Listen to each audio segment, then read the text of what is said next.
जरा सोचो, सिर्फ एक चाबी के बदल जाने से दो लोगों की पूरी जिंदगी पलट जाए। इतने ट्विस्ट आपने किसी मूवी में नहीं देखे होंगे। कहानी की शुरुआत होती है एक बरसाती रात से, जहां हम एक आदमी को प्लास्टिक ग्लव्स और प्लास्टिक सूट पहने देखते हैं। लेकिन यह सूट वो बारिश से बचने के लिए नहीं, बल्कि कोई भी सबूत ना छोड़ने के लिए पहन रहा था। इसके बाद हम एक आदमी को देखते हैं जो सूट बूट पहनकर उसकी गाड़ी के पास से छाता लेकर गुजर रहा था। तभी किलर गाड़ी से निकला और उस आदमी के पेट में चाकू घोंप कर उसे मार डाला और फिर उसे गाड़ी के ट्रंक में छुपा दिया।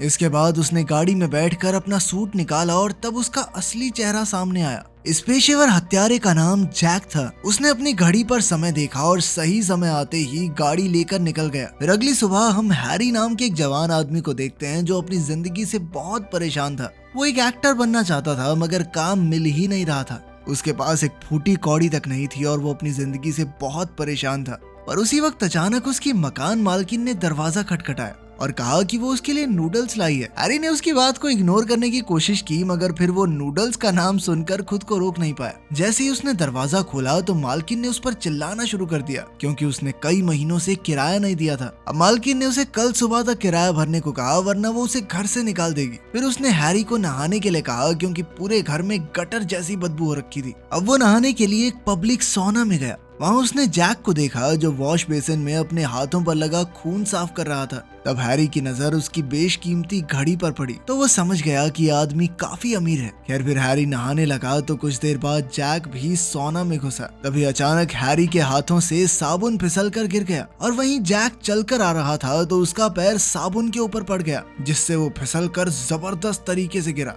उसका सर जमीन पर लगते ही वो बेहोश हो गया और उसके लॉकर की चाबी उसके हाथ से छूटकर सीधा हैरी के पैरों में जा गिरी। अब हैरी बाकी लोगों के साथ जैक को देखने गया। फिर वो जैक के लॉकर की चाबी वापस करने के लिए नीचे झुका, पर तभी उसका मन बदल गया और उसने जैक की चाबी अपनी चाबी से बदल दी। इसके बाद जब जैक को हॉस्पिटल ले जाया गया तो हैरी ने लॉकर रूम में जाकर जैक का लॉकर खोला। उसमें देखते ही हैरी की आंखें चमक उठी और वो जैक का महंगा सूट बूट पहनकर बाहर आ गया। इसके बाद वो सीधा अपनी मालकिन के पास गया और उसके सारे पैसे चुका दिए। इसके बाद उसने बाकी सभी लोगों को पैसे वापस दिए जिनसे उसने उधार लिया था। आखिरकार वो जैक की बेशकीमती गाड़ी में आकर बैठा और सोचने लगा कि शायद ये सब सपना है और जल्द ही उसकी आंख खुल जाएगी। अब उसने हॉस्पिटल जाकर जैक को उसका सब कुछ लौटाने का फैसला किया।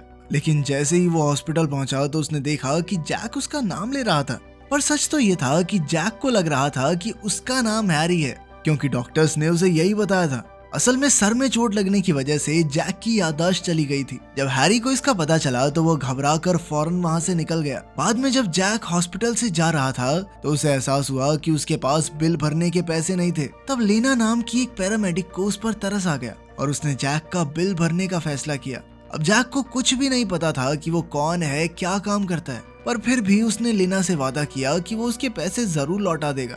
इसके बाद लेना उसे घर छोड़ने गई तो लेना ने उससे उसका नाम और उम्र पूछी, मगर जैक नहीं जानता था कि वो कितने साल का है। उसने अपने कागज देखे तो उसके मुताबिक वो सिर्फ 32 साल का था। लेकिन ये सुनकर लेना हैरान रह गई, क्योंकि वो इससे तो बहुत बड़ा लगता था। वहीं दूसरी ओर हैरी जैक का पता ढूंढकर उसके घर पहुंच गया और इतना आलीशान घर देखकर उसके होश उड़ गए। उसने इतनी अमीरी अपनी जिंदगी में कभी नहीं देखी थी। भाई पैदा ही गरीब हुआ था। घर में घूमते हुए उसे कई यूनिफॉर्म्स मिली जो जैक की थी। उनमें से कुछ मिलिट्री की थी तो कुछ पुलिस की। उधर लेना और जैक कागजों के पते के हिसाब से हैरी के घर आ पहुंचे तो वहाँ की हालत देखकर वो दोनों ही हैरान रह गए। जैक को समझ ही नहीं आ रहा था कि वो इस तरह से घर में क्यों रह रहा है। तभी लेना को अपने रेडियो पर एक एक्सीडेंट की खबर मिली और वो तुरंत जाने लगी। जैक उसके पैसे लौटाना चाहता था, पर लेना ने कहा कि वो बाद में फिर से मिलेंगे और तब वो पैसे लौटा सकता है। वहीं दूसरी ओर हैरी उस आलीशान घर में आराम कर रहा था और फिर उसने टीवी ऑन किया, पर वहाँ उसने जो देखा उससे उसके होश ही उड़ गए। उसमें टीवी चैनल्स की बजाय पड़ोस की एक लड़की का लाइव वीडियो चल रहा था जिसमें वो योगा कर रही थी। इधर जैक अब भी अपने बारे में और जानकारी हासिल करने की कोशिश कर रहा था। तब उसने बाहर निकलकर पड़ोस के लोगों से बात करने की सोची। वो उनके दरवाजे खटखटाकर उनसे बात करने की कोशिश करने लगा, लेकिन सबको लग रहा था कि ये कोई सेल्समैन है और हमें कुछ चिपकाने आया है। फिर उसकी मुलाकात एक अजनबी से हुई जो काफी गुस्से में था। जैक उससे भी सवाल करने लगा, मगर उस गुस्सैल आदमी ने जैक पर हमला बोल दिया। तभी अचानक जैक के हाथ पैर अपने आप चलने लगे और उसने अपना बचाव किया। उसे समझ नहीं आ रहा था कि आखिर उसने ये किया कैसे। कुछ देर बाद जब लेना वापस उसे देखने आई तो उसने देखा कि जैक जमीन पर पड़ा खांस रहा था। असल में वो सिगरेट पीने की कोशिश कर रहा था, लेकिन उसे काफी दिक्कत हो रही थी। इस पर लेना सोच में पड़ गई कि भाई नहीं पी जा रही तो मत पीना। जिस पर जैक ने उसे बताया कि घर में बहुत सारी सिगरेट मिली थी तो सोचा कि शायद पीता ही होऊंगा मैं। खैर जब लेना ने उसके साथ थोड़ा वक्त बिताया तो उसने देखा कि जैक चाकुओं के साथ काफी अच्छा है, इसीलिए वो उसे अपने साथ अपनी आंटी के रेस्टोरेंट में ले गई। वैसे तो वो जैक को काम पर नहीं रखना चाहती थी, पर लेना के उनसे गुजारिश करने के बाद वो राजी हो गई। पर उनकी दो शर्तें थी कि जैक एक तो प्यार से बात करेगा और दूसरा ज्यादा मुस्कुराएगा, वरना सारे ग्राहक भाग जाएंगे मेरे तो। उधर जैक के असली घर में हैरी अब भी छानबीन कर रहा था, तो उसे इधर उधर और भी पैसे छुपे हुए मिले। इसके अलावा वहाँ महंगी महंगी शराब की बोतल, साथ ही चाकुओं की पूरी कलेक्शन मिली और उस घर में कई सारे नकली आईडी कार्ड और पासपोर्ट भी थे। इसके बाद उसने एक बोर्ड देखा जिसमें उसी पड़ोस वाली लड़की उंजू की बहुत सारी जानकारी थी। तभी वहाँ मौजूद पुलिस रेडियोस पर थोड़ा शोर हुआ तो हैरी ने हिसाब लगाया कि ये जरूर पुलिस वाला होगा। फिर उसने सोचा कि उंजू जरूर किसी केस की गवाह होगी और उसकी हिफाजत का जिम्मा जैक का होगा। अब हैरी ने उंजू का घर ढूंढने की कोशिश की और वो बिल्डिंग में कई सारे लोगों से मिला, पर उंजू से उसकी मुलाकात नहीं हुई। थक हार कर वो अपने घर लौटा तो उसने टीवी ऑन किया, जहां उसने देखा कि उंजू किसी चीज की प्रैक्टिस कर रही थी। उसने अपने सर पर चोट लगने के बाद नीचे गिरने का नाटक किया, फिर वो बार बार इसी की प्रैक्टिस कर रही थी। तो हैरी को एहसास हुआ कि ये शोर ऊपर वाले कमरे से आ रहा है, तो शायद उंजू वहीं रहती होगी। कुछ देर बाद हैरी ने उसके घर के बाहर जाकर दरवाजा खटखटाया। जब उंजू ने दरवाजा खोला तो हैरी ने बताया कि वो उसका नया पड़ोसी है, और फिर उसने धक्के से उंजू से दोस्ती करने की कोशिश की, मगर उंजू को उसमें कोई दिलचस्पी नहीं थी और उसने जल्द ही दरवाजा बंद कर दिया। इसी दौरान हम देखते हैं कि जैक रेस्टोरेंट में मन लगाकर काम कर रहा था और चाकू चलाने वाले अपने टैलेंट की मदद से वो काफी अच्छा शेफ बन चुका था, बल्कि उसकी बनाई हुई नई नई डिशेस की वजह से रेस्टोरेंट में भीड़ लगने लगी। फिर कुछ दिन बाद लेना जैक के साथ उसके घर आई और उसने बताया कि उसे 25 तारीख को पहली तनख्वाह मिलेगी। तब जैक ने दीवार पर लगा कैलेंडर देखा तो लेना ने उसे बताया कि ये पिछले महीने का कैलेंडर है। बाद में लेना के जाने के बाद जैक ने कैलेंडर का पन्ना पलटा, तब उसे पता चला कि कल उसे कहीं जाना है। जब अगले दिन वो उस जगह पर पहुंचा तो उसने एक आदमी को देखा जो लोगों का नाम लेकर उन्हें गाड़ी में बिठा रहा था। जैक ने उस आदमी से पूछा कि वो कहाँ जा रहे हैं। असल में वो सब एक्टर्स थे जो सेट पर जा रहे थे। अब जैक हेनरी की जिंदगी जी रहा था तो अपना नाम पढ़कर उन लोगों के साथ काम पर चला गया, लेकिन सेट पर जाकर पूरा दिन उससे बहुत गलतियां हुई। वहीं दूसरी ओर हम देखते हैं कि हैरी उंजू की सुरक्षा करने के लिए उसका पीछा कर रहा था। उंजू अपनी माँ से मिलने के लिए हॉस्पिटल गई और उसने बताया कि वो एक ट्रिप पर जाने वाली है। फिर जब वो वापस हॉलवे में आई तो अचानक किसी को देखकर घबरा गई और उल्टी दिशा में चलने लगी। हैरी ने उसे देखा और तभी उसकी नजर एक आदमी पर पड़ी जो उंजू का पीछा कर रहा था। उसे याद आया कि उसने इस आदमी को जैक के बोर्ड पर देखा था। अब वो उंजू को उस आदमी की नजरों से बचाकर पार्किंग एरिया में ले आया। उधर शाम को शूटिंग खत्म होने के बाद जैक को पैसे मिले, तब उसे लिस्ट में अपने नाम के आगे अपने पिता का नाम मिला। उसके पिता एक नाई थे और वो उनसे मिलने उनकी दुकान पर पहुंचा। उस वक्त उसके पिता अपने ग्राहक के साथ असली हैरी की बात कर रहे थे, लेकिन जैक को लगा कि उसके बारे में बात चल रही है। उसके पिता को लगता था कि हैरी एक नंबर का निकम्मा है, और ये सब सुनकर जैक काफी निराश हो गया और वहाँ से चुपचाप चला गया। बाद में जैक ने लेना को बताया कि एक्सीडेंट से पहले वो एक एक्टर बनने की कोशिश कर रहा था और अब वो दोगुने जज्बे के साथ अपने सपने को पूरा करने के लिए मेहनत करेगा। वहीं दूसरी ओर हम देखते हैं कि रात को उंजू ने अपना सारा सामान इकट्ठा किया और सड़क के उस पार जाकर खड़ी हो गई, मगर काफी देर तक वहाँ कोई नहीं आया। उसने अपने घर वापस जाकर देखा कि कहीं वो गलत तारीख को तो नहीं चली गई और उसने हिसाब लगाया कि शायद उसे अगले थर्सडे जाना होगा। उधर जैक अपने घर पर एक्टर बनने की तैयारी में जोरों शोरों से लगा हुआ था। बाद में जब वो फिल्म सेट पर पहुंचा तो उसे हीरो के बॉडीगार्ड का रोल मिला, मगर जैसे ही फाइट सीक्वेंस शुरू हुआ तो जैक खुद को रोक नहीं पाया और बीच में घुसकर हीरो का बचाव करने लगा। शॉट पूरा होने के बाद डायरेक्टर ने उसके पास आकर उसका नाम पूछा। जैक ने उससे माफी मांगी क्योंकि उसे लगा कि उसने बीच में आकर सारा सीन खराब कर दिया, लेकिन असल में डायरेक्टर उसकी फाइटिंग स्किल्स से काफी खुश था। यार इसके बाद हम देखते हैं कि अगले थर्सडे को उंजू एक बार फिर से अपना सामान लेकर सड़क पर खड़ी थी, लेकिन वो जिस भी इंसान का इंतजार कर रही थी वो इस बार फिर से नहीं आया। उधर जैक अपनी अगली शूटिंग पर पहुंचा तो उसे कुछ डायलॉग्स बोलने थे, मगर उसे लाइंस याद करने में दिक्कत हो रही थी। जब डायरेक्टर ने एक्शन बोला तो जैक लाइन तो भूल गया और बस 2 शब्द कह दिए, लेकिन डायरेक्टर को उसके 2 शब्दों में बहुत मजा आ गया। इसके बाद उसका फाइटिंग सीन हुआ और उसने अपनी स्किल्स से सबको हैरान कर दिया। जल्द ही उसका एपिसोड टीवी पर भी आया और रेस्टोरेंट में आने वाले कई ग्राहकों ने उसे पहचान लिया। अब तो लोग उसके साथ फोटो ही खिंचवाने लगे थे। धीरे धीरे दिन बीत रहे थे और अब हैरी उंजू से थोड़ी बातचीत करके उसका विश्वास जीत रहा था। जल्द ही वो दोनों काफी करीब आ गए और एक दूसरे को चाहने लगे। इधर जैक अपने अगले एपिसोड की शूटिंग पर गया, लेकिन वहाँ तो हीरो ने प्रोड्यूसर को फोन करके कहानी बदलने को कह दिया, क्योंकि उसे डर था कि कहीं जैक उससे ज्यादा मशहूर ना हो जाए। जब वो एपिसोड टीवी पर आया तो उसे देखकर लोगों को समझ ही नहीं आया कि भाई अचानक से क्या कर दिया इन्होंने। खैर फिर उस रात जैक के असली घर में एक फोन बजा तो हैरी ने फोन उठा लिया। कॉल करने वाले इंसान ने हैरी को जल्द से जल्द मिलने के लिए बुलाया। अब हैरी सनग्लासेस और मास्क पहनकर उस मीटिंग में पहुंच गया। वहाँ मौजूद सभी आदमी उससे इज्जत से पेश आ रहे थे, क्योंकि वो जानते थे कि जैक कितना खूंखार पेशेवर हत्यारा है। उन्होंने हैरी से कहा कि उसे पिछले महीने की 25 तारीख को उंजू को जान से मारना था, पर उसने अब तक काम पूरा क्यों नहीं किया। उन्होंने हैरी से कहा कि उसे जल्द से जल्द अपना मिशन पूरा करना होगा, वरना अगर उंजू पुलिस के पास चली गई तो मामला गड़बड़ हो जाएगा। उसी वक्त हम देखते हैं कि एक आदमी खुफिया तरीके से इस मीटिंग की सारी बातें सुन रहा था। जब हैरी मीटिंग से चला गया तो उसने अपने आदमियों को हैरी का पीछा करने को कहा, ताकि वो उंजू का पता लगा सके।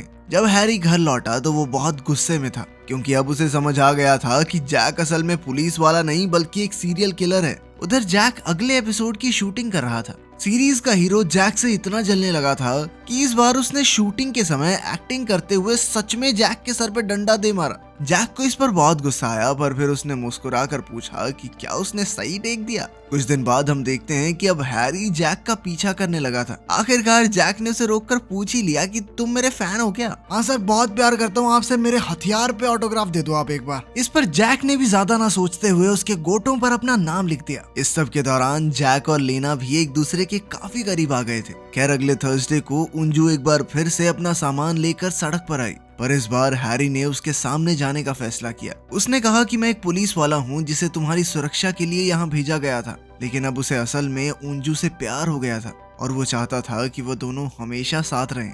मगर तब उस अमीर बिजनेसमैन के गुंडों ने उंजू और हैरी की तस्वीरें अपने बॉस को भेज दी, जिसने उन दोनों को ही जान से मारने का हुक्म दे दिया। फिर अगले दिन जैक की काम से छुट्टी थी, तो उसने लेना और उसके परिवार को अपने साथ पिकनिक पर चलने को कहा।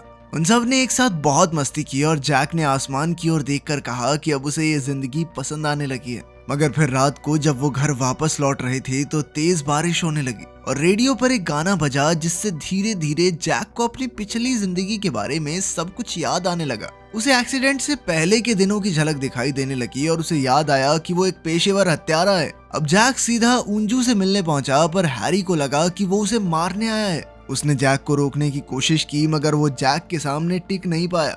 खैर बाद में जैक ने खुलासा किया कि असल में वो कोई हत्यारा नहीं है। जब भी किसी इंसान को मारने के लिए अंडरवर्ल्ड में फिरौती निकलती तो वो उस इंसान से मिलकर उसे डेथ कॉन्ट्रैक्ट के बारे में सब कुछ बता देता। फिर जैक उन्हें मरने का नाटक करने को कहता, ताकि वो इस शहर से दूर जाकर एक नई जिंदगी की शुरुआत कर सके। ये सब सुनकर सभी लोग राजी भी हो जाते थे, क्योंकि अगर उन्होंने बात नहीं मानी तो जैक तो नहीं मारेगा उन्हें, पर कोई और मार देगा। इस तरह जैक किसी की भी जान लिए बिना दोनों तरफ के लोगों को खुश कर देता था। फिर जैक ने बताया कि किसी ने उसे उंजू को मारने का मिशन दिया था, क्योंकि उसके पास एक ऐसी खुफिया फ्लैश ड्राइव है जिसके बाहर आते ही एक अमीर बिजनेसमैन का धंधा चौपट हो सकता है। अब जैक ने उंजू को समझाया कि उसे ये देश छोड़कर जाना होगा, वरना वो लोग उसे जान से मार डालेंगे। मगर उंजू ने कहा कि वो हैरी को अकेला छोड़कर नहीं जा सकती, क्योंकि अब उसकी भी जान खतरे में है। मगर हैरी ने हताश होकर कहा कि मैं तो वैसे ही जिंदगी से परेशान हूँ, तुम चली जाओ, कोई बात नहीं, मेरी चिंता मत करो। मगर जैक के दिमाग में एक प्लान चल रहा था, जिसमें उन तीनों को इकट्ठे मरने का नाटक करना होगा और फिर वो सभी अपनी अपनी जिंदगी की नई शुरुआत कर सकेंगे। लेकिन इस प्लान को कामयाब करने के लिए उन्हें जबरदस्त परफॉर्मेंस देनी होगी, वरना अगर किसी को भनक लग गई कि वो जिंदा हैं तो बाकी किलर्स उनका खात्मा कर देंगे। अंत में जैक लेना से आखिरी बार मिलने गया और उसे बताया कि उसकी याददाश्त वापस आ चुकी है और अब वो सब कुछ छोड़कर वापस जा रहा है। जैक ने कहा कि मैं वो आदमी नहीं हूँ जिसे तुम जानती हो, इसीलिए मुझे तुमसे दूर जाना होगा। ये सुनकर लेना को बहुत गुस्सा आया और उसने कहा कि मुझे तुम्हारी पिछली जिंदगी से कोई मतलब नहीं है, तुम अब जो हो मेरे लिए काफी हो। मगर जैक के जाने के बाद लेना को कुछ ठीक नहीं लगा और अब वो एम्बुलेंस में बैठकर जैक के पीछे निकल गई। जल्द ही जैक एक वेयरहाउस में पहुंचा, जहां वो अपने प्लान को अंजाम देने वाले थे। हैरी उंजू के साथ वहां आया। इधर बिजनेसमैन और उसके चेले उस पर नजर रखे हुए थे। तब हैरी ने कहा कि उसने उंजू के साथ प्यार का नाटक किया था ताकि वो उस पर विश्वास करने लगे। और फिर उसने सबके सामने उंजू को जान से मारने का नाटक किया और फ्लैश ड्राइव बिजनेसमैन की ओर फेंक दी। जैसे ही ये गुंडा उसे उठाने के लिए आगे बढ़ा तो अचानक जैक उसके सामने आ गया और सब हक्के बक्के रह गए कि ये कौन है। पर जल्द ही उन्हें एहसास हुआ कि जैक भी उनका ही बुलाया हुआ एक दूसरा किलर है। असल में उन्होंने उंजू और हैरी को मारने के लिए कई किलर्स को फोन किए थे और उनमें से कुछ कॉल्स तो जैक के ही अलग अलग फोन्स पर आए थे। इसके बाद हैरी और जैक लड़ाई का नाटक करने लगे और काफी जबरदस्त एक्टिंग करने के बाद वो दोनों एक जगह आकर खड़े हो गए, जबकि इस वक्त उंजू के हाथ में खास कंट्रोलर था। लेकिन तभी अचानक सारा प्लान चौपट हो गया क्योंकि लेना अचानक से टपक पड़ी। जैक उसे दूर धकेलने की कोशिश करने लगा लेकिन वो उसे वापस ले जाने की जिद पर अड़ी थी। उसने जैक के हाथ से वो नकली चाकू तक गिरवा दिया। जैक ने हैरी को इशारा किया कि अपने पैर में फंसे नकली चाकू को निकालकर उन पर हमला करे। हैरी ने बिल्कुल वैसा ही किया और जैक ने लेना को अपने पीछे खींच लिया ताकि वो नकली चाकू उसे लग सके। फिर उसने उंजू की तरफ इशारा किया जिसके एक बटन दबाते ही एक बहुत बड़ा कंटेनर उनके ऊपर आ गिरा। गुंडे कंटेनर के पास ये चेक करने आने लगे कि वो मरे या नहीं, और वहीं जैक लेना को जैसे तैसे चुप करवाने की कोशिश कर रहा था। खैर इस दौरान उसने हैरी को इशारा किया जिसने कंटेनर के नीचे से नकली खून बहा दिया। गुंडे उनके इस जाल में फंस गए और उन्हें लगा कि सब के सब मारे गए। खैर सभी गुंडों के जाने के बाद जैक और बाकी लोग कंटेनर से बाहर निकले। उंजू और हैरी के सर से तलवार अब हट चुकी थी तो उन दोनों ने एक दूसरे से गले मिलकर अपने प्यार का इजहार किया। जैक लेना के पीछे पीछे एम्बुलेंस तक गया और उसे बताया कि उसकी असली उम्र 45 साल है। खैर लेना ने ज्यादा कुछ नहीं कहा और उसे उसके टीवी सेट पर छोड़ दिया। शूटिंग के दौरान जैक अपनी लाइंस इस तरह बोल रहा था मानो वो लेना से ही बात कर रहा हो। उसने कहा कि कायदे से तो उसे चले जाना चाहिए लेकिन वो ऐसा नहीं कर सकता क्योंकि उसे भी अब प्यार हो चुका है। वो अब अपने पुराने वजूद को मिटाकर उसके साथ ही रहना चाहता था। इससे लेना बेहद खुश हुई और चलो इनकी जिंदगी भी सेट हो गई। अपने दोनों लौंडों का घर बस चुका है। मिलते हैं अगली वीडियो में, तब तक के लिए ध्यान रखना। चलो बाय बाय।